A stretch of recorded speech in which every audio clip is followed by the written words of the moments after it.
오늘은 영적 성장의 길 5번째 시간으로 히브리서 12장 1절에 13절을 통해서 죄와의 싸움을 통한 성장, 죄와의 싸움을 통한 성장이라는 제목으로 하나님의 말씀을 증거하고, 또 다음 주에는 같은 본문을 가지고 징계를 통한 성장, 징계를 통한 성장이라는 제목으로 하나님의 말씀을 나누도록 하겠습니다.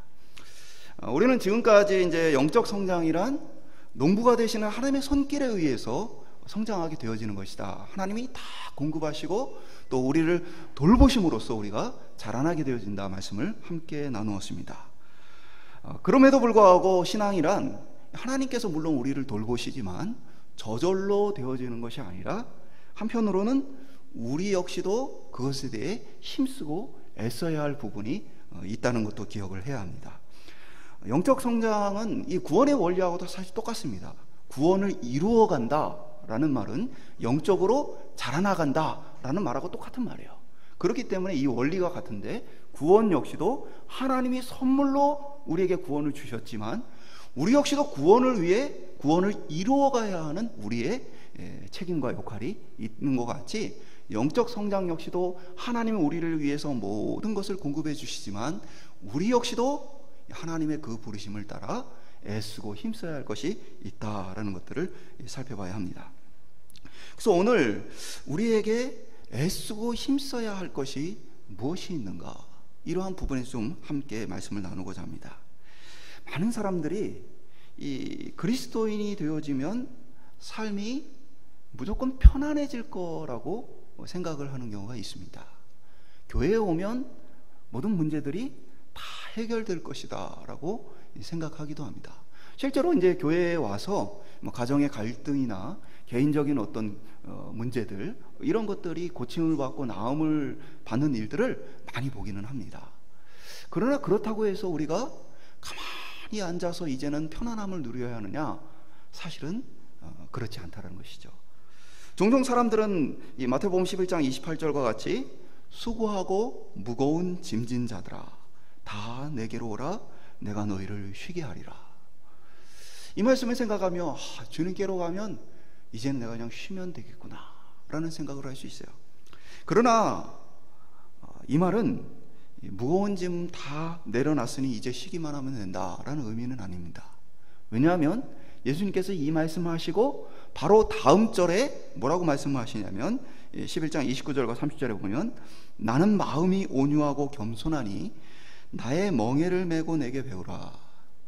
그리하면 너희 마음이 쉼을 얻으리니 이는 내 멍에는 쉽고 내 짐은 가벼움이라 하시니라.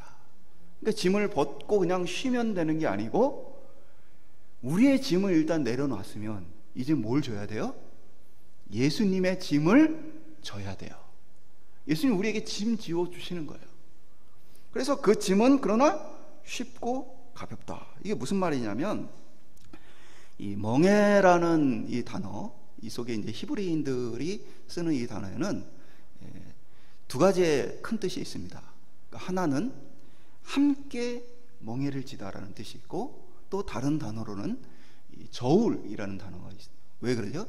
이게 이제 모양과 관련이 있는데, 이 단어에 어떻게 보면 이제 그 근원이 되는, 어원이 되는 단어가 결합하다, 함께 멍에를 매다, 함께 무엇을 하다라는 의미를 가진 단어예요. 그러니까 저울 중에서도 양쪽에 추와 물건을 달아서 균형을 맞추는 저울 있죠. 이걸 얘기하는 거예요. 이거와 같이 소도 한 마리, 두 마리를 같이 뭐예요? 같은 멍에를 통해서 두 마리가 함께 끄는 것을 이야기하는 겁니다. 그래서 이 단어라는 건 뭐예요? 함께 끌어가는 거예요. 근데 예수님이 이 단어를 쓰실 때는 뭘 염두에 두고 쓰신 거예요? 나의 멍에다라는 얘기는 뭐예요? 예수님께서 짊어지신 멍에예요. 그 멍에 소가 두 마리라고 그랬죠. 하나는 예수님이 끌면 다른 하나는 누가 끄는 거예요? 바로 부름받은 그리스도인이 끄는 거예요. 근데 왜 이 멍에가 가볍고 쉬워요? 이 소도요, 두 마리가 같이 끄는데 한 마리가 아주 튼튼하면, 힘이 좋으면 나머지가 좀 덜 힘을 줘도 되죠. 그런 의미예요. 주님이 이끌어 가시고 주님이 애쓰시는 것을 통해서 뭐예요? 너희도 수고하고 애써야 되지만, 그러나 이것이 견딜 수 없을 만큼 무겁고 너희가 감당할 수 없을 만큼 힘든 짐은 아니다. 그래서 예수님은 내 멍에는 가볍고 쉽다라는 표현을 하십니다. 그러면서 나에게 멍해지는 법을 배워라 라고 얘기를 하시고, 어떻게 하면 멍에를 쉽게 짊어질 수 있는지를 예수님을 통해서 배우라 말씀하시는 거죠. 그러니까 우리가 그리스도인이 되었다라는 것은 이제 짐을 다 내려놨다는 게 아니라 새로운 종류의 짐을 짊어졌다라는 의미입니다. 예수님이 우리에게 맡기신 새로운 인생의 짐이 우리에게 주어졌다, 그 의미예요. 그러니까 그리스도인으로 자라난다라는 건 바로 그 그리스도와 함께 나아가는, 지난 시간에 우리가 살펴봤을 때 뭡니까? 그리스도 안에서 성장하고 그리스도 안에서 사랑을 통해 성장한다고 말씀을 드렸잖아요. 이게 예수님 말씀하신 것도 똑같아요. 같이 멍에를 지고 함께 갈 때 성장하게 되어지는 것이에요. 그러면서도 우리 안에서는 예수님이 알아서 하시겠지라는 게 아니고 함께 보조를 맞춰 가야 한다. 그래서 오늘 영적인 짐을 진다라는 것을 오늘 본문로 표현하면 그것은 죄와 싸우는 것이다. 영적 짐이란 곧 죄와의 싸움을 얘기하는 것이다 라고 우리가 이해를 할 수 있습니다. 오늘 본문을 통해서 저희가 죄와의 싸움을 통해서 영적으로 성장하는 것들에 대해 살펴보겠습니다. 어떻게 죄와 싸워야 하는가, 우리가 어떠한 마음가짐을 가져야 하는가, 오늘 이 말씀을 통해서 예수 그리스도 안에서 함께 영적으로 성장하는 저와 여러분이 될 수 있기를 주님의 이름으로 축원드립니다. 첫 번째 한번 따라해 보겠습니다. 우리는 경주를 하고 있다. 본문 1절에 보면은 달리기 경주를 그리스도인의 삶에 비유를 하고 있습니다. 이제 본문 1절 이제 앞부분에 보면 이러므로 우리에게 구름같이 둘러싼 허다한 증인들이 있으니, 그러니까 이제 그냥 달리기 경주를 하는 게 아니라 쉽게 얘기하면 큰 경기장에서 수많은 관중이 보는 앞에서 경주를 하고 있다라고 표현을 하고 있어요. 그렇다면 이 허다한 구름과 같은 이 증인들은 누구를 얘기하는 것이냐? 히브리서의 맥락에 보면 12장 1절에 바로 이 말씀이 있는데, 바로 앞에까지 11장에서 계속 언급하고 있는 사람들이 믿음의 위대한 용사들입니다. 바로 그들이 바로 증인인 거예요. 그러니까 본문의 맥락을 따라 보면, 성경의 맥락을 보면 예수님을 위해서 조롱을 당하고 채찍질 당하고 돌에 맞고 톱에 잘려 죽은 사람들, 그러나 그 예수님을 끝까지 붙들었던 그 믿음의 사람들, 이 모든 사람들이 뭡니까? 증인으로서 지켜보고 있다는 것입니다.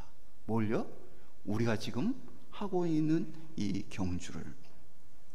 저는 참 이 말씀을 보면서 나는 어떻게 경주를 하고 있는가, 이런 생각을 해봐요.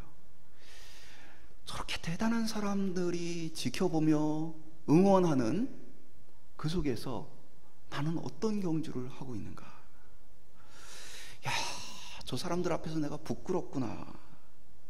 마치 세계적인 선수들을 초청해 놓고 초등학교 아이들이 운동회에서 달리고 있는 것과 같이, 어떻게 보면 그 믿음의 많은 위대한 용사들이 보는 앞에 믿음이 어린, 그리고 믿음이 부족한 그 걸음을 뛰고 있는 것은 아닌가라는 생각을 좀 하게 되어져요.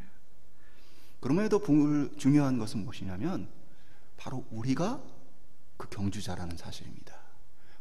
모든 사람들이 주목하여 보고 있는 믿음의 경주자, 지금 이 믿음의 경주를 뛰고 있는 사람이 바로 우리 자신이라는 사실입니다.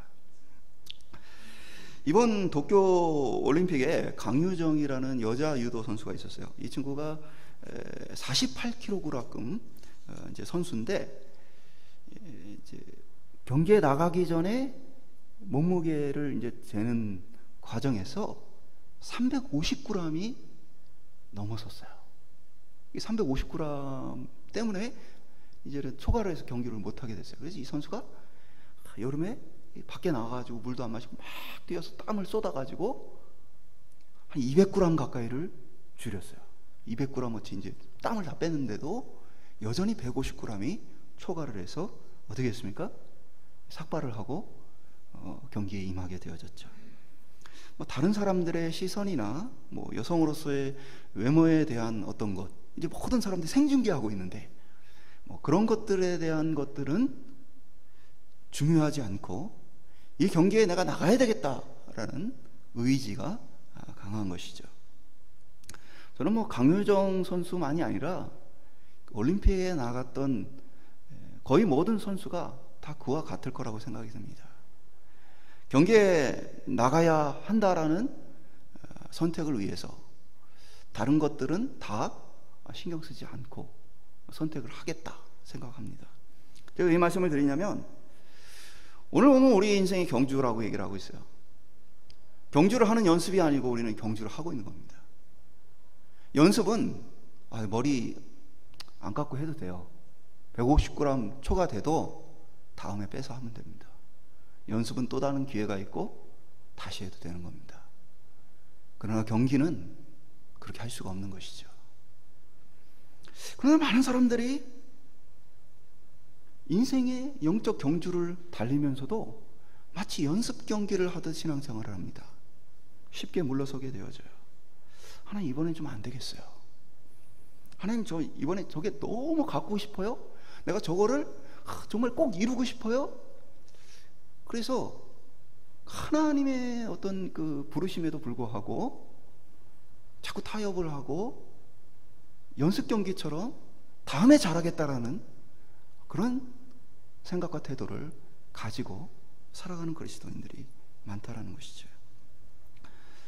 그래서 우리는 인생의 이 영적 경주를 너무 가볍게 생각하는 경향이 있습니다. 물론 한 번 우리가 실패했다고 해서 우리 경주가 다 실패한 것은 아닙니다. 그러나 경주를 하는 선수가 너무 안일하게 경주를 하고 있지 않은가. 저와 오늘 우리 신앙생활을 하는 많은 그리스도인들에게 저는 정말 안일하게 경주하고 있구나 라는 생각을 지울 수가 없습니다. 우리는 그 많은 증인들의 환호를 지금 받고 있습니다. 하나님은 지금 우리 인생의 깊은 애정과 관심을 바라보시고 우리의 경주를 보고 계십니다. 우리가 지금 살고 있는 인생의 경주가 얼마나 소중하고 가치 있는 것인가. 오늘 저와 여러분 속에서 연습 경기가 아닌 지금 운동장에서 뛰고 있는 수많은 관중 앞에서 뛰고 있는 영적 경주의 책임감을 가지고 살 수 있기를 간절히 소망합니다. 그렇지 못한 사람은 하루하루가 뭡니까? 비슷한 날의 반복입니다. 의미 없는 날들의 일상이 반복될 뿐입니다.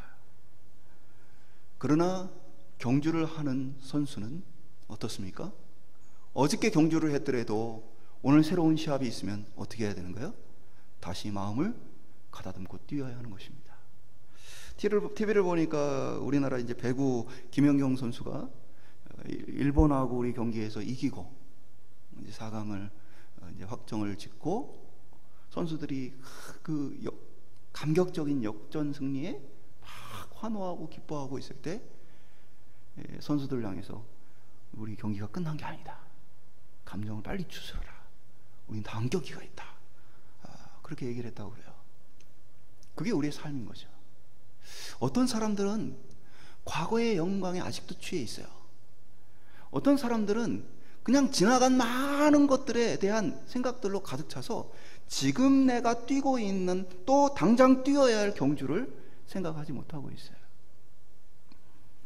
아침에 깰 때마다 마치 경주를 뛰는 선수가 오늘 이 중요한 경기를 잘 뛰어야 되겠다 결심하고 각오하는 것처럼 우리 그리스도인들은 아침에 눈 떴을 때 어떻게 합니까?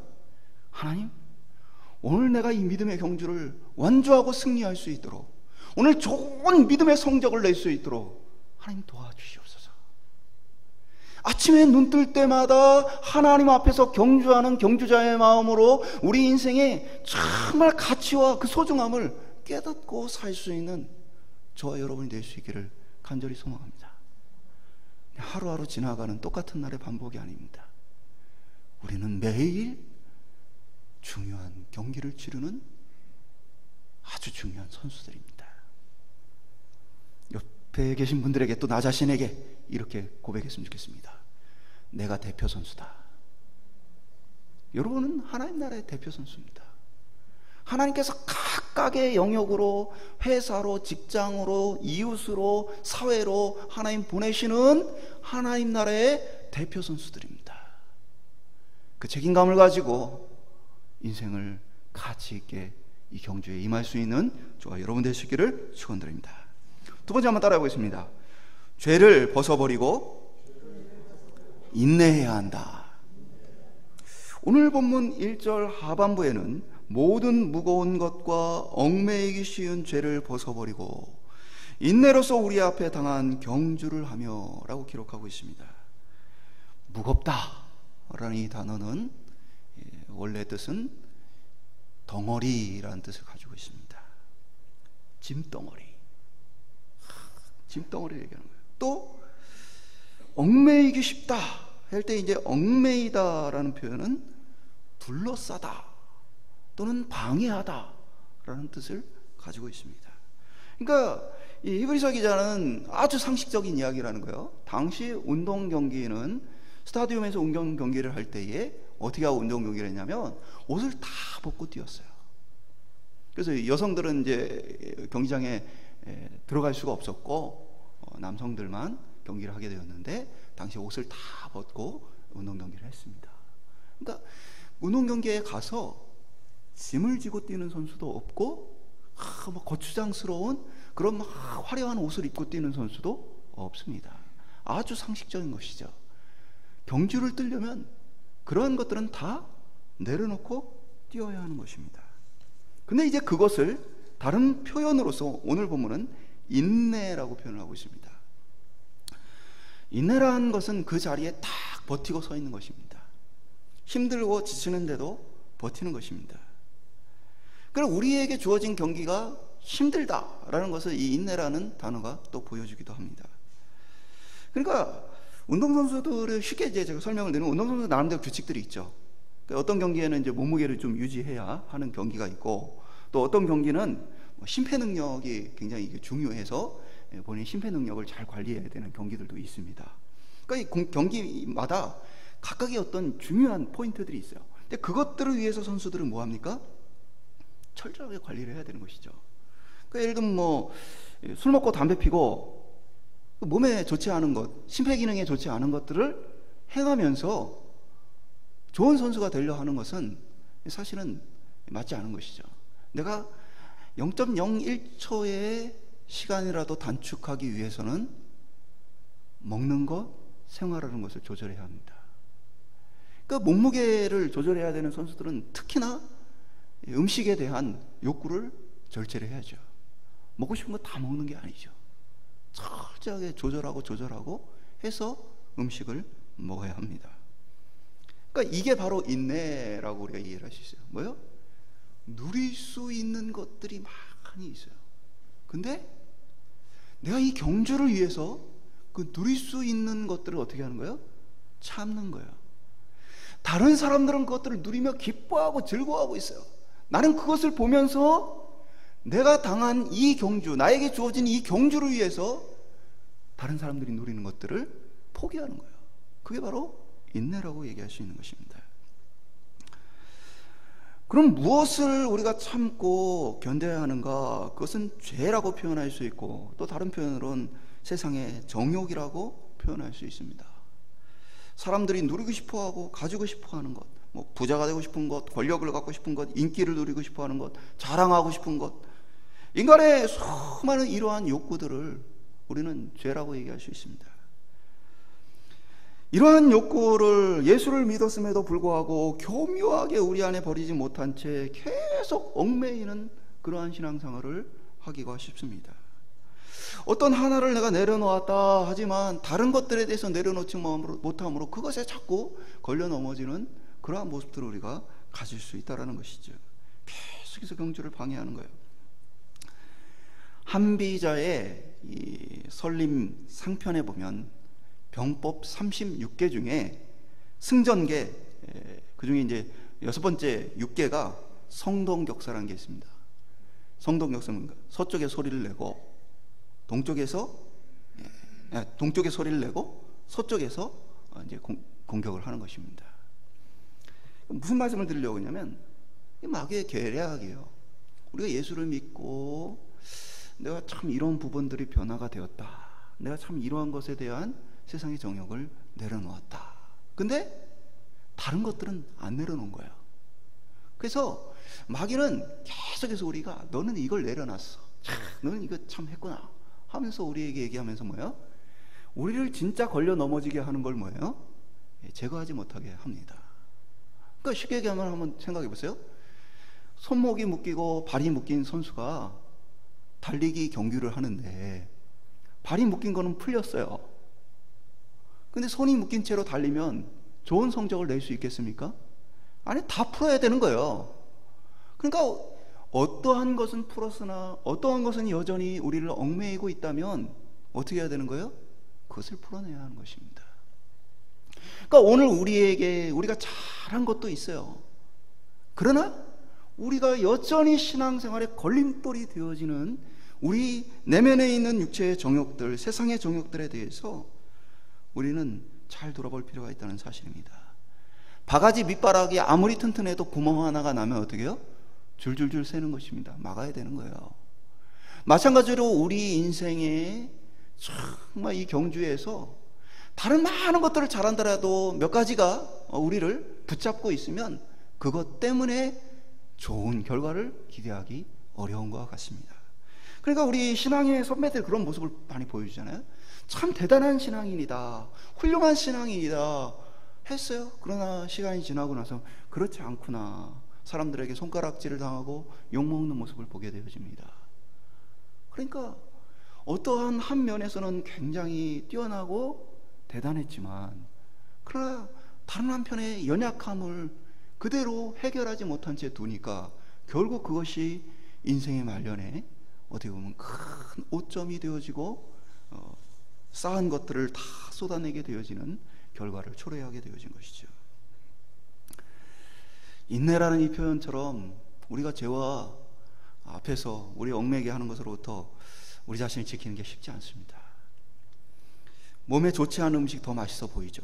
먹지 말라고 그러면 더 먹고 싶은 마음이 들 수 있는 것이죠. 세상의 성공이나 세상의 정욕들이 우리에게 달콤해 보이기 때문에 그것으로부터 우리 마음을 지키는 게 쉽지 않은 것입니다. 많은 그리스도인들이 이 유혹 때문에 무거운 짐을 지고 신앙생활을 지금 하고 있는 거예요. 경주생활을. 너무도 안쓰럽지만 우리가 뭐 이렇게 생각해 볼까요? 달리기 경주를 막 하고 있는데 눈앞에 금덩어리가 떨어졌어요.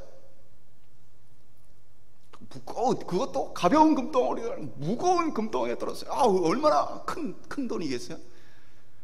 그럼 선수가 어떻게 할까요? 하나는 경기에서 이기기 위해서 뛰는 선수가 있을 거고, 또 한 선수는 뭐 하겠어요? 뭐 경기고 나발이고 이거부터 주워야 되겠다 생각할 수 있겠죠. 근데 많은 그리스도인들이 지금 어떻게 하고 있는 줄 아세요? 많은 그리스도인들이 그 금을 두고 뛰어. 얼마나 미련한 거예요. 사도 바울이 이 얘기를 했습니다. 예수 그리스도의 부활이 없다면 내가 거짓말쟁이고 내가 진짜 참으로 불쌍한 사람이다라는 얘기를 하는 거죠. 왜 그렇습니까? 예수 그리스도의 부활이 없는 가짜를 내가 믿고 따라가고 있다면 지금 금덩어리 들고 뛰는 거와 같이 미련한 짓을 지금 하고 있으니까 가장 불쌍한 사람이라는 거예요. 그럼 많은 그리스도인들이 그렇게 살아요. 세상도 한쪽에 포기를 못하고 짊어지고 한쪽에 예수 그리스도 짊어지고 두 개 가지고 뛰니 힘들겠어요? 안 힘들겠어요? 예수님은 그거 내려놓고 내 짐만 지라고 그러는데 짐을 두 개 지고 뛰어가니까 얼마나 힘들겠어요? 많은 그리스도인들이 그렇게 살아갑니다. 짐을 두 개 지고 뛰는 거예요. 우리는 선택을 해야 돼요. 짐을 질 것인가? 뛸 것인가?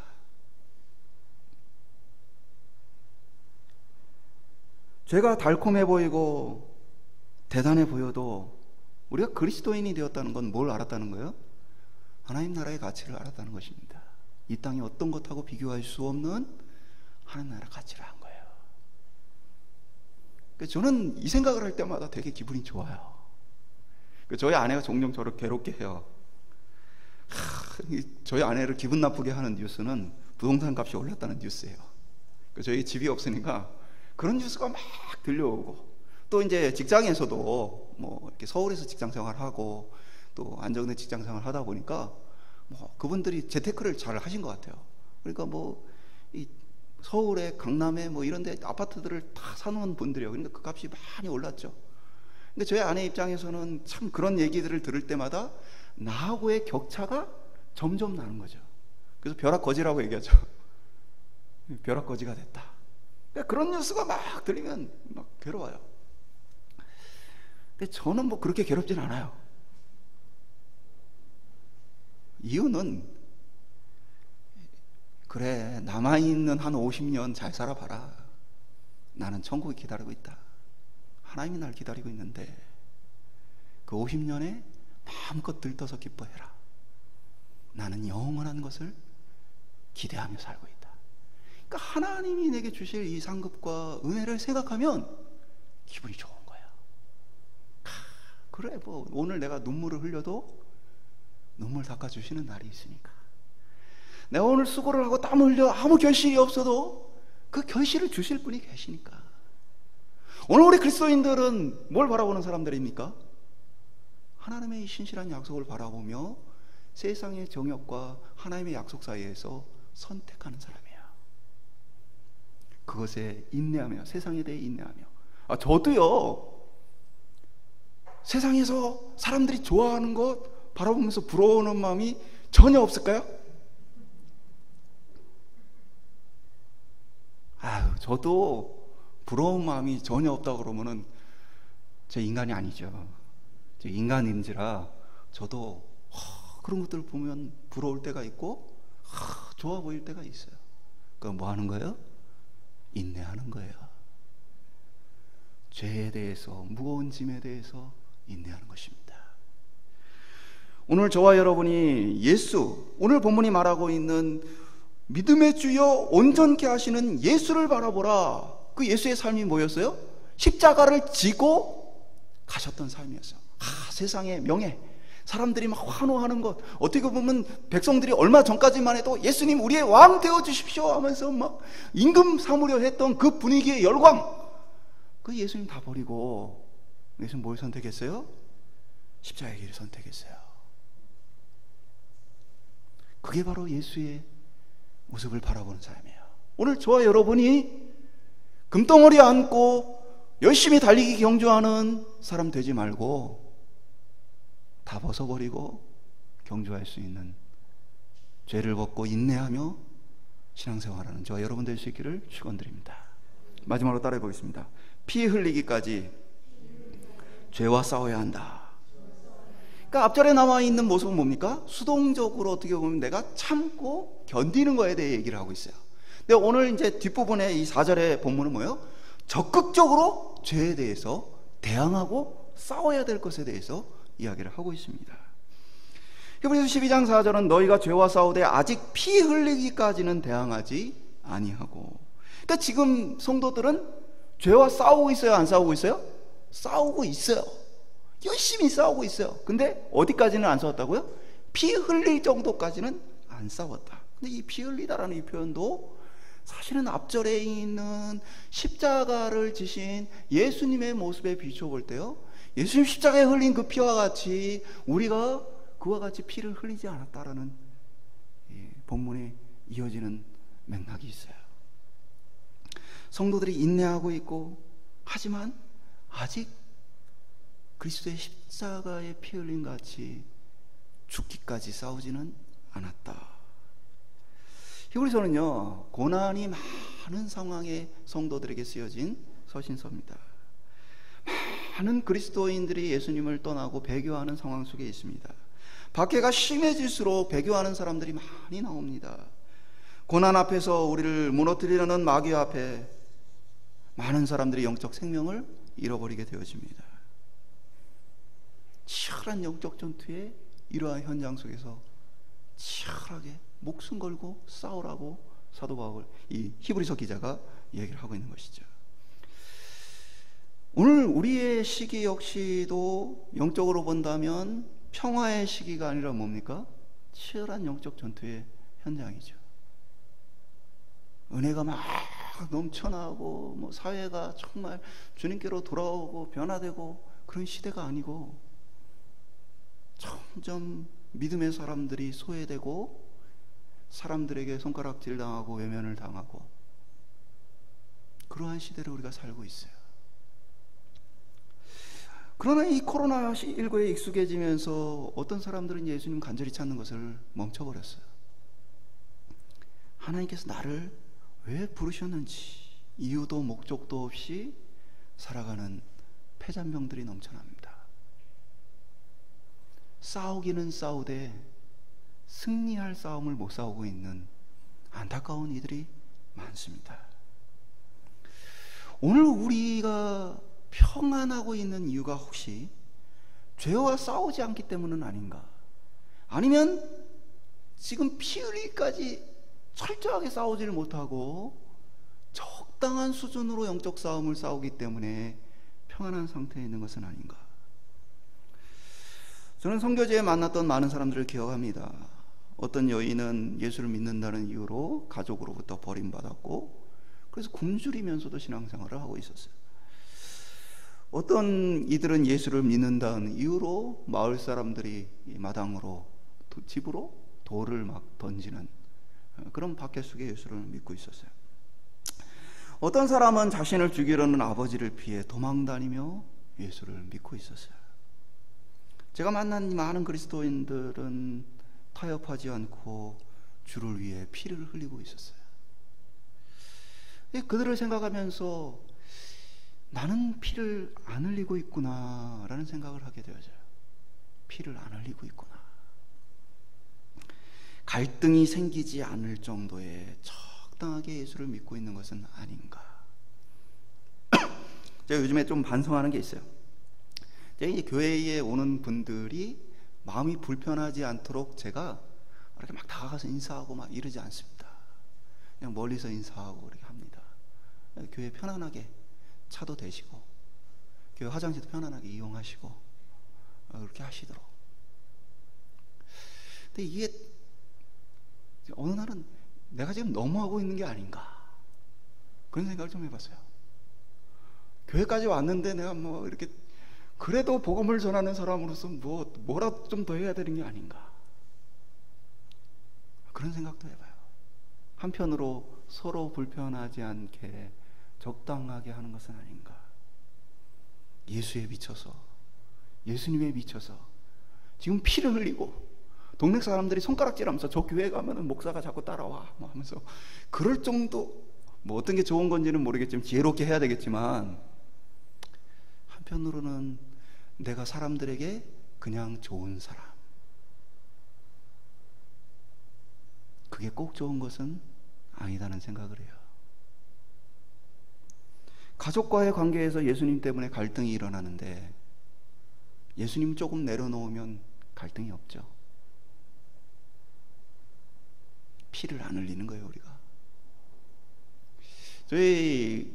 과거에 저희 가족의 어른들이 어떻게 신앙생활을 했는가 제가 이제 물어본 적이 있어요. 명절에 뭐 이렇게 개인적으로 만나서 여쭤봤는데 고모들이 신앙생활을 하는데 할아버지가 고모들 교회를 못 가게 하려고 문을 못으로 박아서 못 나가게 하면 창문으로 도망가고 문을 뜯고 교회를 가고 갔다 와서 두들겨 맞고 욕먹고 그렇게 신앙생활을 했다 얘기를 하시더라고요. 오늘 우리가 신앙생활하는 것은 피를 너무 안 흘리고 있는 것은 아닌가. 가족 사람들의 이해를 받기 위해서 그분들에게 좋은 그리스도인의 모습을 보여주기 위해서 그렇게 말하지만 사실은 피를 전혀 안 흘리고 있는 것은 아닌가. 박해받지 않을 정도로 예수를 믿고 박해받지 않을 정도로 수고하는 것. 저와 여러분이 피를 흘렸으면 좋겠습니다.